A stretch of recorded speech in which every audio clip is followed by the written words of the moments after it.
Well, howdy there, folks. How's it going today? I hope you're all doing really good. Well, we've got an interesting brown case on the bench here. What could it be? Well, let's take a peek.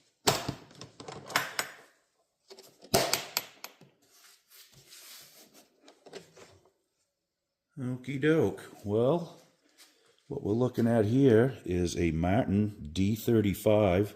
This one was made in 1970. Really nice looking guitar. It's in pretty decent shape actually as well. I've been asked to take the pickguard off. I'll show you that real quick. Okay, so the pickguard has curled up and the adhesive has kind of failed here, so shouldn't be a big job to take it off, but it needs to come off nonetheless. This guitar has a nice top on it. And, it's got some play wear and scratches, but it's in pretty decent shape. Let's take a look at the back. Okay, so as you can see, it's a three-piece back, all rosewood. And, this was starting to happen around that era. People were using up all this nice Brazilian rosewood. And it was getting hard to come by because they protected the rainforests and whatnot. So, these guys were trying to still build nice sounding guitars with what they had, for pieces. Again, this is in pretty decent shape. A little bit of buckle rash here on the back, but, it's pretty clean for the most part. Let's check the sides out. Again, some nice rosewood here. And in really respectable condition, I have to say once again. There's a little peek at the headstock there. Everything like you said, it's definitely respectable. So I'm going to get this removed, and he was really fortunate that usually there's a crack right here when this happens. But this is just a kind of a malfunction on the pickguard, but it's a easy fix. So I did just order a new pickguard. It's an OEM new old stock Martin pickguard, so that should fit the bill. Now I do have an aftermarket one here. I'm not so sure it's going to be that size. We'll check it out anyway, but I'm going to put the original equipment back on it. It was a pretty decent price too. It was like, I don't know, $16 or something.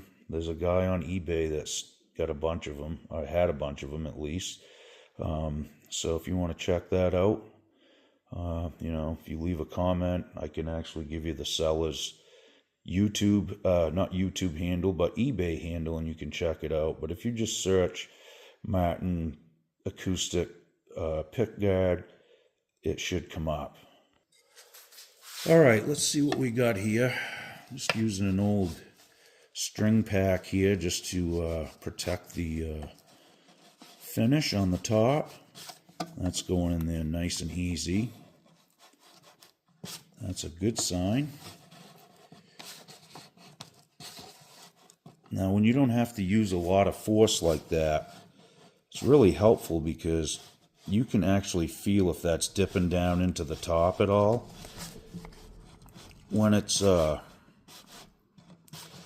glued down, really hard, or if it hasn't peeled up, they can come off pretty stiff sometimes.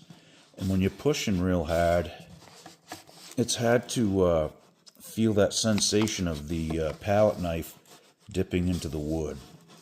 So the easier it is, the better it's going to be as far as removal and not taking part of the guitar with it.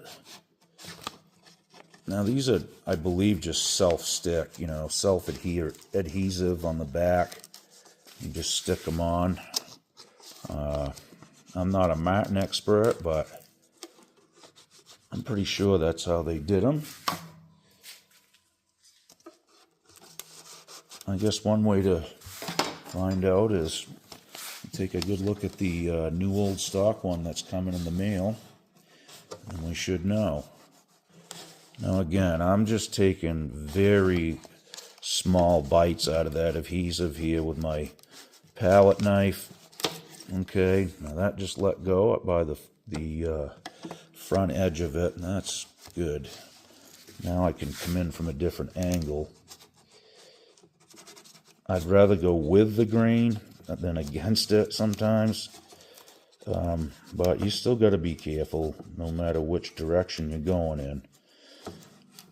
And, you know, this isn't a feat of strength or any sort of competition. It's really a slow process when you're doing this, especially on an old guitar, and especially on something that somebody probably cherishes a lot, you know. So that kind of spills over into my techniques and repair work. I try to be very careful because, you know, a lot of people don't realize how personal a guitar can be to somebody. I mean, okay, we're getting there. We got just a little bit left. I'm going to try to come in from this side, just easy. See if I can get that started. Now, sometimes you can just grab the pickguard and peel it off, but I'd rather kind of try to cut the adhesive again so I don't yank a piece of wood out of here. Is really my point. Okay, let's see what we did here. See what I mean? You can almost see wood grain from the finish or whatever there. Or maybe it's just where it was stuck to the adhesive. So there you go. That's how you get them off. Pretty simple. Now, if it hadn't already been lifted, you would probably want to use a little bit of heat. You know, just kind of warm that up with a hairdryer or something. Mask everything off around it. Just give it a little gentle heat and then try to get a palette knife started in there. Once you get the palette knife in, you know, just take your time and it should come off pretty easy. Okay, just for fun, I'm going to stick this aftermarket pickguard on here. See if it lines up. No, it's not even the same shape. So again, you know, the OEM should cover all this, hopefully. And that should take care of it. Now, as far as the rest of it, like I said, it's in really good condition. You can tell that the saddle is right down as far as it'll go. Nobody has shaved the bridge, but the saddle's been lowered. I believe it's got a different nut possibly too. It still plays nice. It does have a bit of a sitar sound on the D string. Now it could be that it's just flat footing up here across the nut. I'm going to look at that a little closer. And it could also be that there's just not enough angle here where the string crosses the saddle. You can see somebody's either cut slotted the pinholes, or it's just done it on its own. You can also see the windings of the string coming up close to the saddle here. So, you know, these usually need a neck reset after so many years, and, you know, I wouldn't say that this one doesn't need it either, but, you know, as long as the owner's happy and the playability's good, that's fine. And this does sound really nice. It's a very nice sounding guitar. You know, it comes down to this sometimes as far as making a judgment call. Do you want to sink money in to have somebody do a reset, or is the guitar of that kind of value after it's done? And, you know, those are questions that you have to ask yourself and put some thought in. Just don't make a quick judgment. But, you know, at the end of the day, if you want to play these, you have to kind of service them after so many years, and that's just how it goes. But a very nice guitar, like I said. I'll get the pickguard here in, I don't know, probably 4 or 5 days, hopefully, maybe less. And we'll get back on it, put the new guard on. That will look a lot better. And you won't be catching your your fingers when you're trying to finger pick or anything. You can see how deformed that is. I mean, that thing just curled right up all the way around. Okay, we got the scope out. I got a camera inside the guitar. I wanted to take a peek at the bridge pad underneath the bridge. You can see where it's slotted a little bit there, but you can see the bottom of the bridge pins. It's not blown out though. It appears to be in good working order, so no big deal. And I did kind of fly around inside here with the camera and looked at some of the bracing and stuff as well. I'm not going to do that right now because it's really just tedious and probably boring for you guys, but just for the record, I did take a peek in there and everything looks to be intact, so that's really good. I'm really enjoying this industrial endoscope.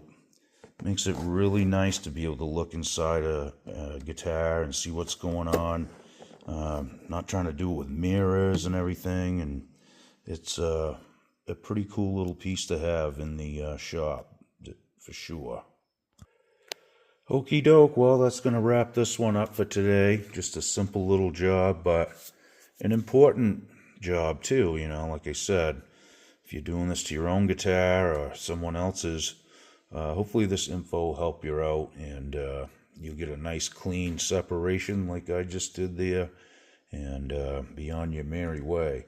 Well, thanks again for watching. Welcome to all the new subscribers. I really do appreciate you guys checking this stuff out. I've got some cool repair work coming up and a few different topics that I'll kind of touch on in some upcoming videos, but I've been laying a little bit low lately, honestly. I've got some issue with my finger here. As you can see, there's like an extra knob, knuckle thing happening. I can't straighten my finger out either. And I'm starting to get something weird happening in my pointer finger, both joints. I'm thinking it's arthritis, but that just happened almost overnight. One morning I woke up and there it was. So, you know, I've been trying to take it easy on my hands a little bit. I haven't really been playing a lot of guitar either because it really is difficult right now to do it. So once in a while I'll pick one up and just, you know, go over some easy songs or something, just kind of noodle just to keep my hand, you know, acclimated to playing guitar. But so that's the reason for the delay in videos here lately, or the lack of, I should say. And hopefully that'll straighten out here soon and I'll be back sound as a pound. All right, we'll see you guys later. Be good. Okie doke.